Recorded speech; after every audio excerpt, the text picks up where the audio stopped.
name is Betsy, and I'm going to take you to an adventure in the desert. The desert climate can be around 20 to 100 degrees Fahrenheit, and sometimes it can go even more. Now we can talk about the plants that live in the desert. The barrel cactus adaptation is to store water in its thick, fleshy stem. A challenge this plant has is not getting much water because it lives in the desert, and the desert is dry. A fun fact about this plant is that this plant can go up to 4 feet tall. Let's talk about the prickly pear cactus now. The prickly pear cactus adaptation is to reduce their leaves to spines, to reduce water loss, and to protect themselves. The prickly pear cactus challenges is the same as the barrel cactus. There's not enough water in the desert, but sometimes we can grow some in Texas. Here's a fun fact about the prickly pear cactus. The prickly pear cactus is both vegetable and fruit.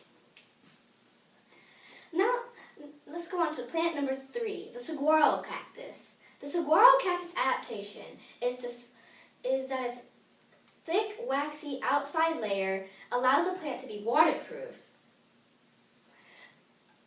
A fun fact about this plant is that this plant can go up to 40 to 60 feet tall. That's tall. Now that we are done with all of the plants, let's talk about the animals that live in the desert. The fennec fox adaptation are its distinctive bat-like ears that help radiate body heat and keep the foxes cool. The fennec fox appearance is small, large ears, long tail, and cream-colored fur.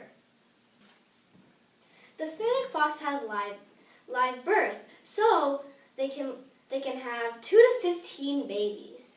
The fennec fox eats insects, rodents, plants, roots, and even eggs. The fennec fox shelter is a burrow. They dig a burrow during the night so they can sleep in it during the day and keep themselves cool. A fun fact about the fox is that their ears can be half as long as their body. The diamondback rattlesnake adaptation is that it has heat vision to see another animal and tell it from predator from prey. The diamondback rattlesnake's appearances are 5 to 7 feet long, triangular head, cat eyes, white and black striped tail, and diamond-shaped patterns along its back.